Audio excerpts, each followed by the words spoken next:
Thank you. And good morning, everybody. Thank you. And welcome to the Greater Norwich Development Partnership, our meeting on the 4th of November. As it's a virtual meeting, if we could all adhere to the usual etiquette around virtual meetings. So if you wish to speak, if you can raise your hand, either physically or virtually, then I will bring you in or invite you to speak at the appropriate time. Also around trying to reduce the amount of feedback, if we can have it so that you mute yourselves when you're not speaking, it just reduces the amount of background noise, which is always useful. Okay, so moving on then to the agenda. First item on the agenda is declarations of interest. As usual, I have my declaration of interest, which actually is listed up bottom of page 4 on the agenda. Does anyone need me to read it out or not? Sorry, I got a hand raised there. Barry, you wanted to come in? Thank you, Chairman. Yes, no, just to declare an interest, I believe, because I am on the board of the RNAA. Okay, thank you for that, Barry. That would be recorded as well then. Stuart, you got your hand up? Yeah, my interest as before, Chairman, that my brother's got a site in the... Sorry, Stuart, you broke up at the last bit there. Sorry, as before, my interest that my brother's got a small site within the process.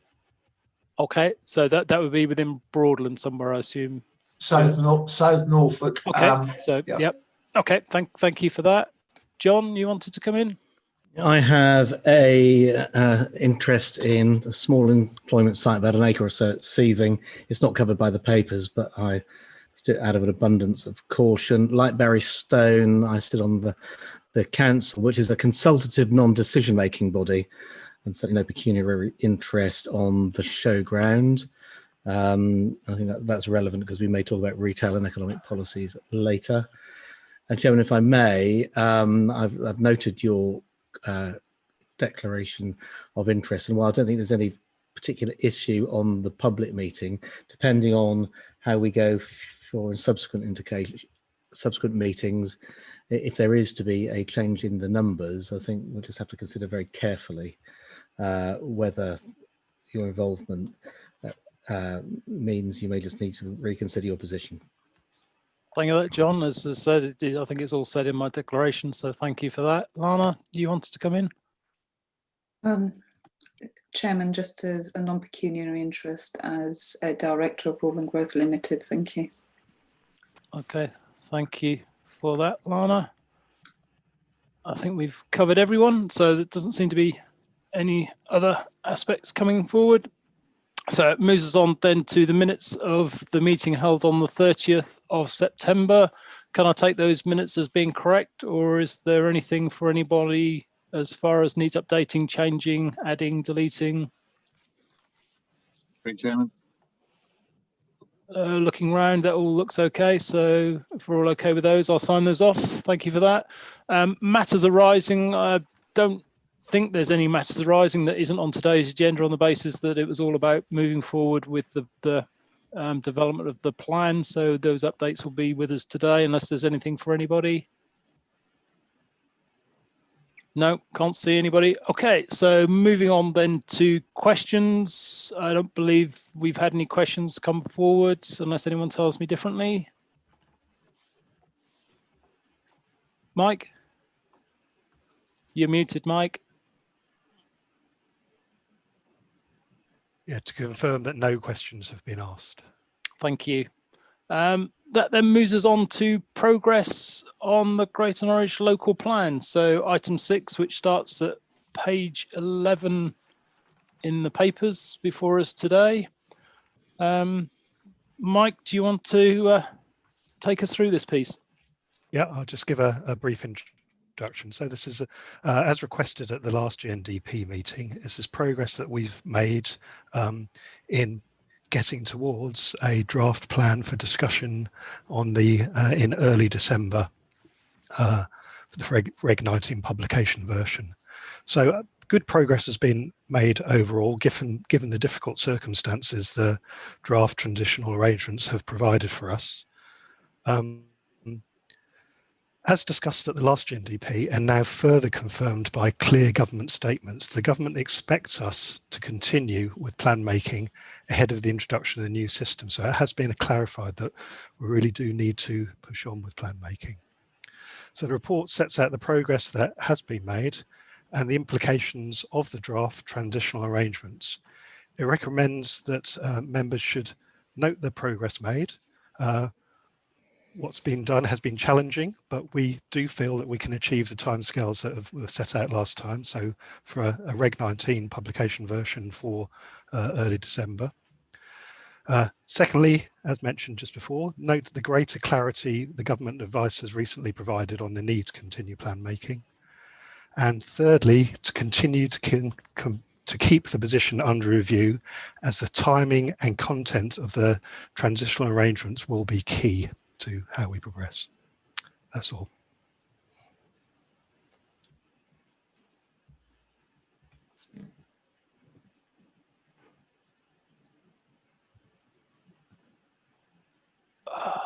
Sorry, just struggling to unmute there. Thank you, Mike, for that and for taking us through. John, you've got your hand up. Did you want to come in at this point, please? I only wish I could be so optimistic. At the last meeting, which was on the 30th of September, we committed not only to having this meeting as an interim meeting, but also to meeting weekly. In the meantime, notwithstanding that I had identified 12, well, I haven't identified, officers had identified for us 12 material reasons why a dash for the line could be unsound unless those 12 issues were resolved. And in fairness, some of them have been. For example, it is now clear on the papers our approach to the Gypsy and Traveller local plan issue. No sites have been identified. There's been a decision on the treatment of the Northwestern Link. So some of these have come away, but I'm afraid that a number of other ones have reappeared, and it's sort of indicated askance in these papers that we may have to review the numbers. And if we are to review the numbers, it seems to me that as a matter of process, we should consider those, publish them, our approach, whether it be the total number, the apportionment between the authorities, the treatment of windfalls and other considerations first, before we go straight for site identification. So sadly, I do believe that we've lost an opportunity in this meeting to give clarity on that number. That is, if a change in the numbers is justified as a result of new publication of the 2018 household projections as opposed to the 2014 ones. I've been through, and I'll probably reserve some of these comments for later on, but we haven't really had an opportunity to consider prior to this the Reg 18 responses. We will be doing this on the later item in the agenda, but I've certainly identified quite a significant number of issues that have come out of the Reg 18, which I think have to be reviewed and decisions made, and to go straight to a Reg 19 without sort of really taking some of those things into account is going to be significant. We are outstanding a number of studies and topic papers.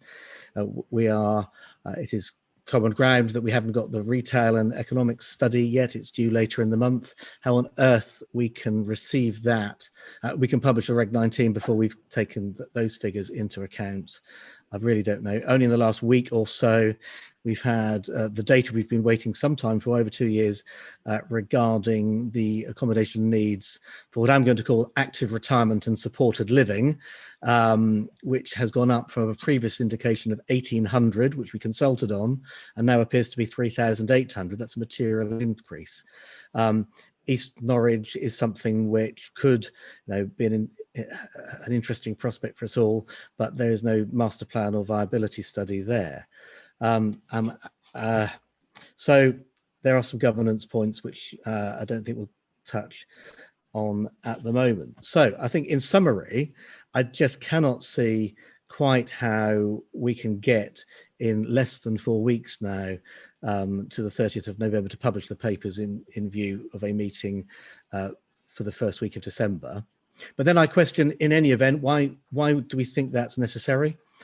It has been the custom and practice for us to have a timetable that attempts, wherever possible, to avoid the PERDA for either the city or any county council or any district council elections.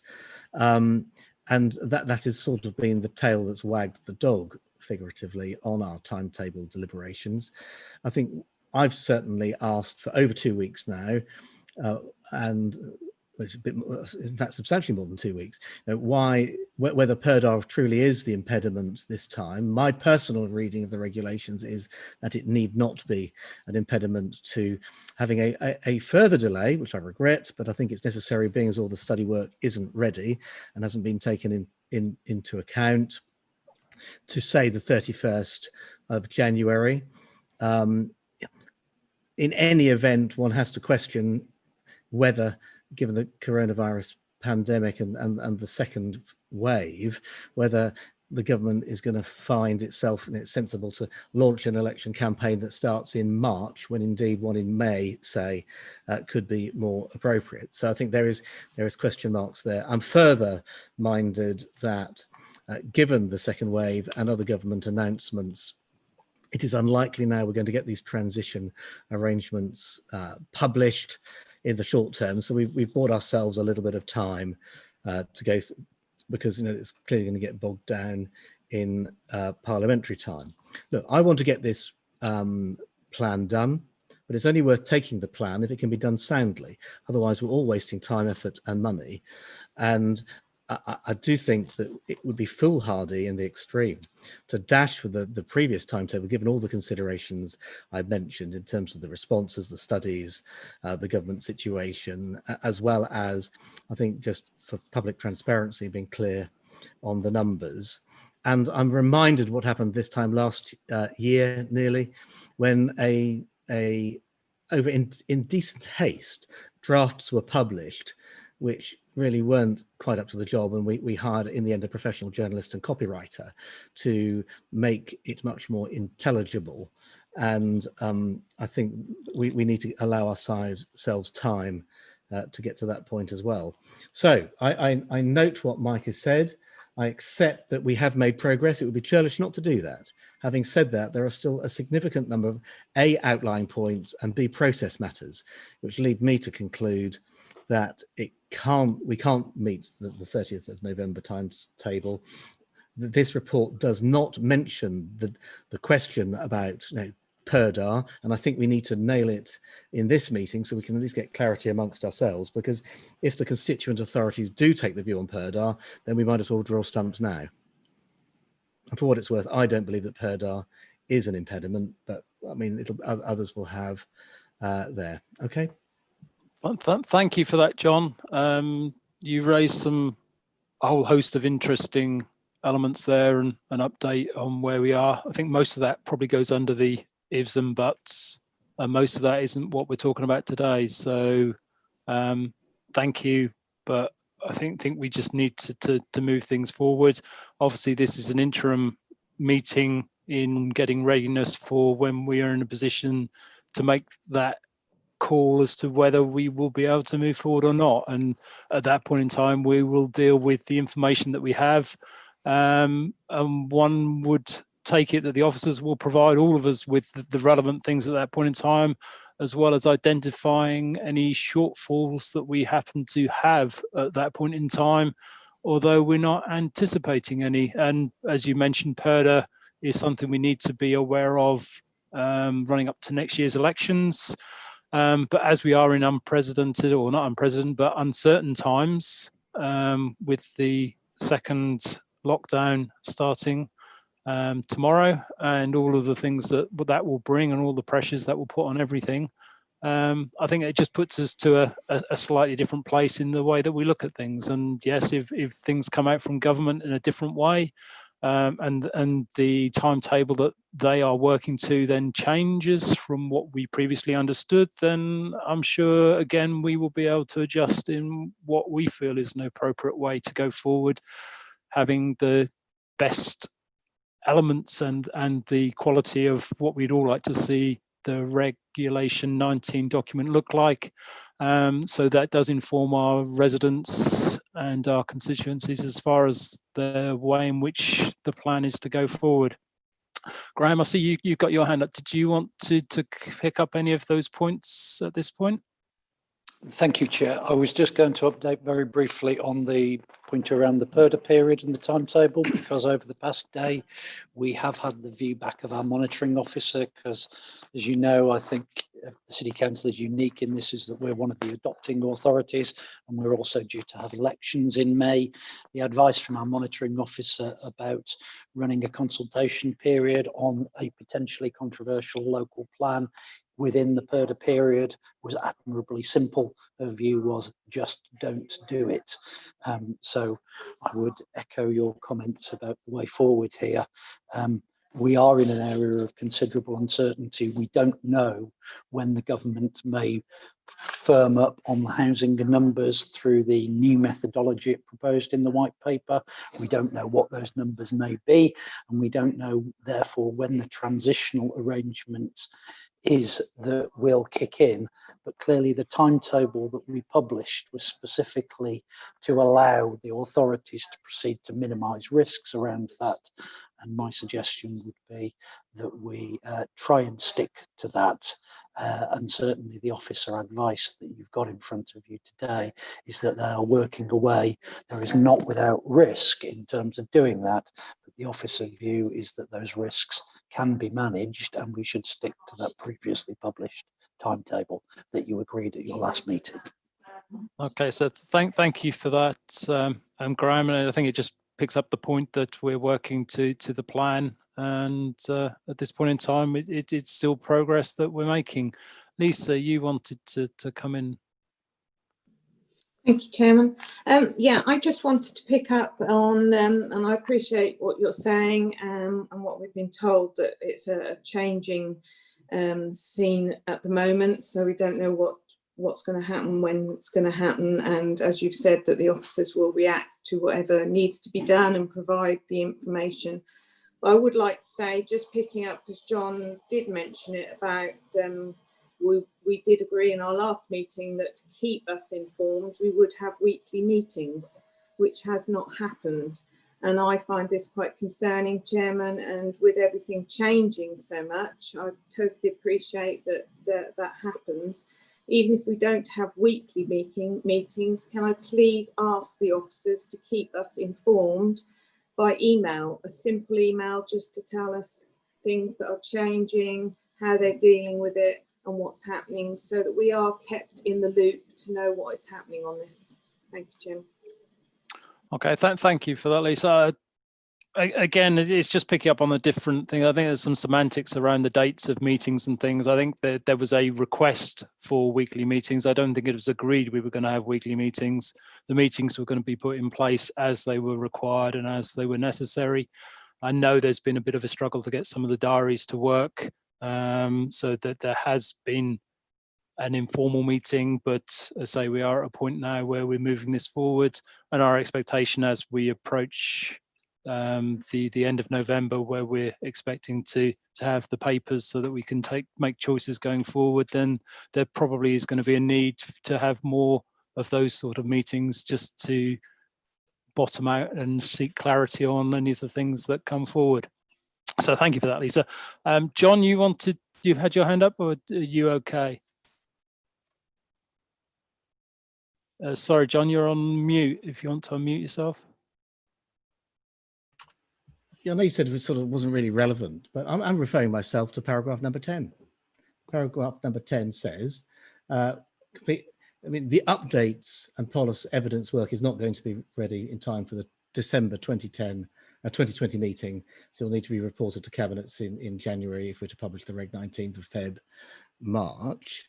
I think so, and for all the reasons I've given, I'm prepared to be proven wrong, But we did agree last time, Chairman, I'm going to be quite clear on this, that we would meet weekly because there were outstanding issues relating to numbers as well as policy issues. And this meeting was to be taking a formal view as to whether or not we considered it expedient to add numbers. And if so, from an evidence basis, why we would do that. And sorry, John, I again will disagree. Sorry, John, I'm going to disagree with you. That isn't the case. That isn't what we agreed last time. We asked the officers to put together meetings as they needed for us to help and inform them on the way forward. Now, we have a meeting today where we're going through the update that they have, and they've laid it out before us, and it's in the report where we are.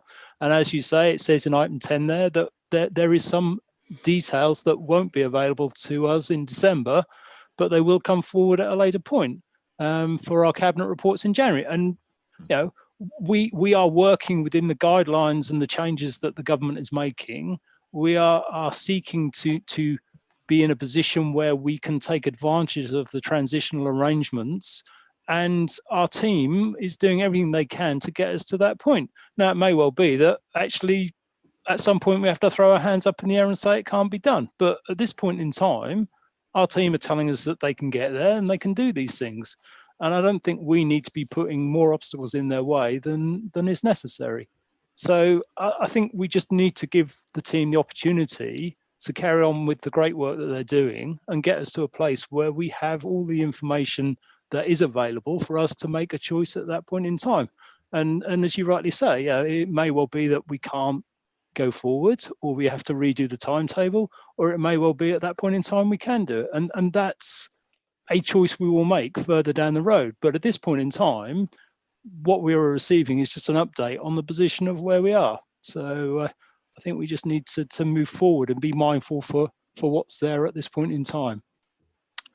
Okay, so I saw another hand come up. Andrew, you've got your hand up, and then Alan. Yeah, well, thank you, Chairman. I'm not going to speak for long because clearly, you know, what you've just said indicates where we've got to.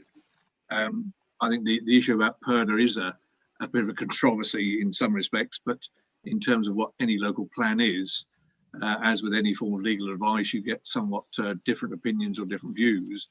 I think the prevailing view rather is it would not be a good thing to do it in PERDA. So that I think that's the first thing. I think the second thing is the issue about the risks. Now, we've known about the risks of not getting to the stage we want to for quite some time. So I think the point around there is, are we, from the board point of view, accepting those risks today and referencing the fact that we're coming back in December with what would hopefully be at least the Reg 19 draft ready for the consultation or the final consultation, ready for the decision-making processes prior to the consultation as well. So I think where we are at the moment is, do we trust the way forward? And if the answer to that is yes, then we can continue on this path. And if, as you just said there, we get to a situation in the not too distant future that we can't do it, then clearly other decisions have got to be taken. But where we are at the moment, and I'll use that word again, there are certain risks around it. But my take on that will be we need to get to the stage, move things on, because we've been told from the government point of view, you can continue in terms of the transition advice or transition process rather. So we might as well move on that basis. So I don't think there's any more to be said on that. There are details to be done. There are concerns that have been raised. There are issues that have got to be resolved. And that's all about the risk issue and taking it forward to the next meeting to hopefully overcome those risks. Okay, thank you for that, Andrew. Alan, did you want to come in? Yes, I mean, to endorse your views, Chair, and Andrew's as well. I think the crucial meeting was the last meeting that we held, and the recommendations out of that meeting guide us forward. You know, I think there were opportunities. I know at one point John was perhaps advocating that we just wrap the whole thing up and wait for whatever comes out of the government's white paper, and that issue was aired and discussed, and we have taken the course of moving forward. I emphasise again your point, Chair, about the government's direction is to get on with it. I trust our officers to do that against a tight timetable. They are keeping us informed, and there are opportunities to do that, but we don't want to unnecessarily hold them up to work against this very tight timetable.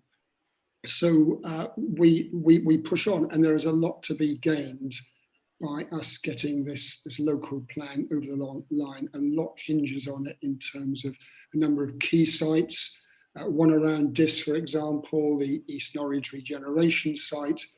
So let's just kind of push on, and frankly, you know, John, stacking up endless if and buts sort of obstacles does not sort of enable us to move forward as expeditiously as we might. So I'm very keen for us just to kind of move this agenda forward. Okay, thank you, Alan. John, you indicated. Yeah, look, I'm keen as the next man to take this forward. But just so we're absolutely not in any doubt whatsoever, the last meeting was important. We identified conditional support to take this to the next level. You know, prepared to be surprised, if you will, if those 12 issues, not my issues raised by our own officers as material risks could be addressed. Since then, new risks have appeared. I've covered some of them, and new information is to hand, which does need us calls to adapt and discuss, you know, changing some of the policies that are in draft. You know, I'm quite prepared to burn the midnight oil as long as it takes to get those done. But we did say we would meet weekly. We haven't. This time, I think we probably need between now and then to meet probably bi-weekly, but at a minimum weekly. I do want to place on record my concern that if it turns out that we do have to allocate new additional housing numbers, then the risk of just, if you like, on the last day of term, pulling a rabbit out of the hat and say, ta-da, without any prior rolling the pitch and explanation, I think is pregnant with risk.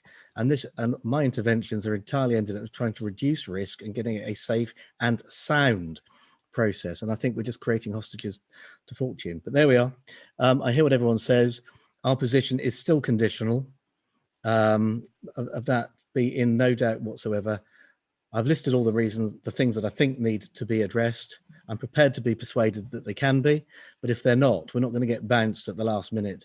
You know, there is a lot of policy adjustment and formation to be done, not least, and I know we'll cover this on the next item, but the approach to potentially a new settlement down the A11, for example. That is a non-trivial matter, and we do need to discuss. John, I think you're just now going off the agenda. So sorry to interrupt you, but I think we're now moving into realms of other aspects that, as you say, will probably be picked up through the consultation on the next item on the agenda. So I think, you know, as you said there, perhaps you were less than enthusiastic around us moving forward towards the regulation 19. And as I previously said, yeah, we are at a point where we've asked the officers to try and accelerate and to get us to that point. And we will be making that choice whether we do proceed to actually start the consultation early in the new year, later this year. So, you know, that's where we are. And I think we should just give the officers all of our support to help us and help them get to that place with the things that we identify that we would expect to see in the plan. And I very much welcome the points that you've raised, because they're the key points that, as you said, the team are dealing with, and they're working their way through those at this point in time. So thank you for those. Okay, so is there any other comments or questions that any of the members have for the officers at this point? No, doesn't look like it. I can't see any hands anywhere. So we have the 3 recommendations there for the boards. I'll take them en masse as such, as far as we move those forward.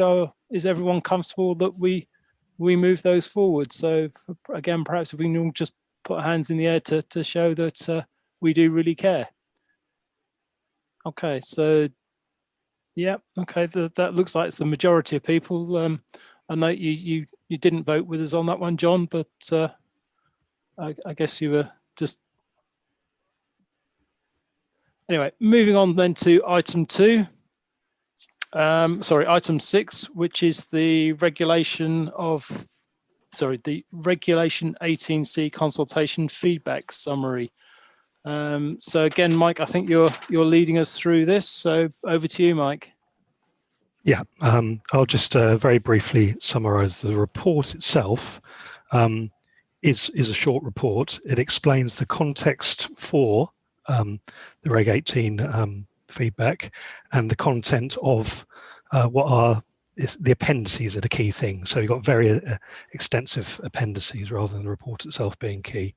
So these appendices contain the feedback from the consultation we undertook early in the year. Now, the main items raised were reported to the GNDP back in July, and these appendices just provide you with all the detail of what people said about the plan during that consultation in early July. So the recommendations are to note those the summaries of the consultation responses.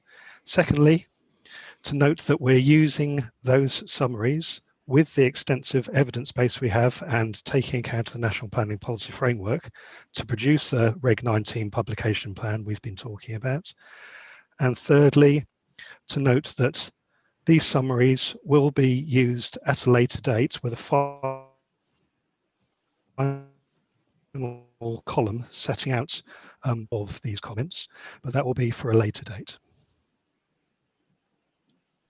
Okay, thank you for that, Mike. So sorry, you broke up at the end of what you were just saying there. If I've understood correctly, these all of these papers are available, or all of as the appendices on the website, and from that, what you're saying is that each of these will then are there to be documented, but you'll also then show somewhere how that's then been taken account into the papers as they move forward. Is that correct? Yeah. Yes, so the appendices that are there now, when we then produce our summary of consultation reports, they will be as they are now, with any corrections required, but then a final column which will say how we have amended the plan to take account of them, but we can't do that yet until that's decided.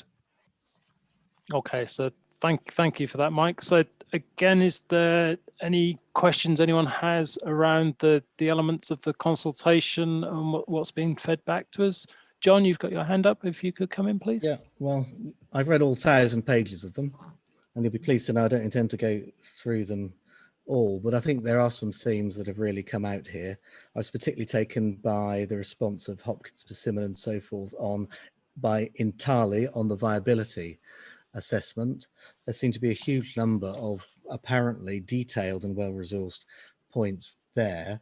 And I note that the viability assessment is something that we were hoping to have updated. And it does seem to me that on the basis of those responses, we need to have that done before we get to Reg 19. Separately, I notice on the retail economic one, the East Norwich, then we've got the approach to a new settlement. A significant number of responses relate to Wymondham, as if our council in South Norfolk and us all collectively are somehow resistant to development in Wymondham. What I take from this response, these responses, is there are at least 3 well-resourced organisations who are prepared to take something forward, and furthermore, a much slimmer volume, but nevertheless some responses as well for a new settlement at or around Honningham. So I do feel that we can't hide our light under a bushel there. We need a clear statement in any Reg 19 that may in due course come forward about our approach to how we will deal with a new settlement, any constraints which we may need to apply, any absolute sort of red lines which we need to consider. I note, and I'm casting my mind back a year now, moving on, about a significant number of the responses relate to the South Norfolk Village Cluster Plan. I think some of them are a little bit hysterical, given we're only talking about 3% of the total house, the plan limit, but there we are. We shouldn't be surprised. that the large developers would rather see more larger sites built, but that's just not what the NPPF and the emerging government's guidance says. But I do think that one of the messages that came back is we didn't adequately explain that, and it is incredibly important that we adequately explain the rationale and underlying need and our approach to that, not least because of COVID. There are significant questions as to, on the part L and the energy efficiency, why we've chosen the seemingly arbitrary and round number 20%, and I think we're going to have our answer straightforward on that. And I think that's an important one, because the government has consulted, and why we would want to take forward a bespoke energy policy when the government has consulted on its own. Alignment with the government's plan, I think, would be a more sensible approach. So I mean, I'm not going to go through all of the others. Other points, save to say, I was particularly also taken with the responses of Eastern Parish Council as well, who made the unarguable point that not only is there very little, so there aren't very many services for the people of Eastern, but the general point of services in the general area. And as a result of that one in particular, I took to drive around that northwestern part of my district. And I do believe there's been a public policy failure there. There are more people who live in that quadrant of our district than the entirety of Wymondham, and the only restaurants available to them are McDonald's, KFC and Pizza Hut. Oh, and there's a pub with a garden. And I do feel that, you know, for a place, a significant conurbation now, and taking into account those responses, we need to think very carefully about whether a site is allocated, and I know we have the showground there, and I declared my interest earlier in that, whether there is a role for the showground to develop not only for its own purposes but also for the wider people there. So there's a huge amount in summary of responses there. We've got the additional reports that have come in the meantime. We've got to ensure all those are taken into account, and like I say, we've got 4 weeks to do it. It's a mountain to climb. Okay, thank you for your comments, John. I'm not sure you were asking any questions, just really perhaps summarising where we are with some of the aspects in there. Again, I think what we find is the officers are on all, if not most, of those things. Yeah, the aspect here is the whole point of the consultation was to receive these responses and then to enable those responses to inform the positioning going forward, which I'm sure is the way in which things will be laid out. So, Andrew, you've got your hand up. Would you like to come in at this point? Yeah, thanks, John. It's just really on the new settlement issue. Now, if you think of the lifetime of the plan, how much forward it's going, then in terms of the numbers, if we are really going to be facing a huge number increase, then there's going to have to be something done. And that may be the best way to look at new settlements. Having said that, I know there's lots of noise in the system by various promoters about this one is better than the other one, etc. But my concern about those, none of these have really come up with anything of substance. Having said that, there ought to be something in the policy direction that we would favour new settlements. Whether that's the right word or not, I don't know. But something along those lines, because I think we do need to look at it. But look at it in the context, A, of policy, before B, we start saying, well, this one is better than that one. Because to my mind, at the moment, there's nothing there that's resourced enough to say, yes, that would be worth backing and putting in as an allocation. So that's my view on the settlement situation, or the new settlement situation. Okay, thank you for that, Andrew. I'm sure the officers will take that on board as far as we progress things and give us maybe some options around what we do around the consideration of new settlements and how those are positioned in the plan moving forward. So thank you for that. Is there anything from anybody else? Just looking around, I can't see any other hands up.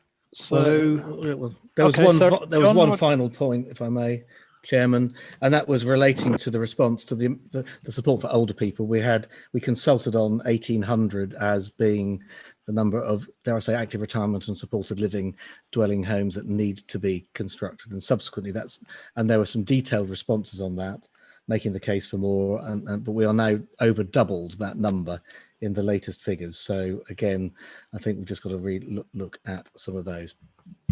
Again, John, thank you for raising that. And again, that would be a consideration that will form part of what informs us as we move forward. So thank you for that. Okay, so again, we've got the at the top of page 18, the 3 recommendations there. Again, is everyone happy that we take those forward in that way? Yeah, if we just have a show of hands. Yeah, so that's a majority there. So thank you for that. Just flicking back to today's agenda. So that brings us to the end of today's agenda. So thank you everybody for participating. Again, thank you to the officers for pulling together all the especially the consultation responses. So it's useful seeing those and how they've been categorized and the different aspects of those. So thank you for that. And again, the next meeting at the end of November will be scheduled in. So we'll come together at that point in time to go through in more detail. So thank you, everybody, and stay safe out there.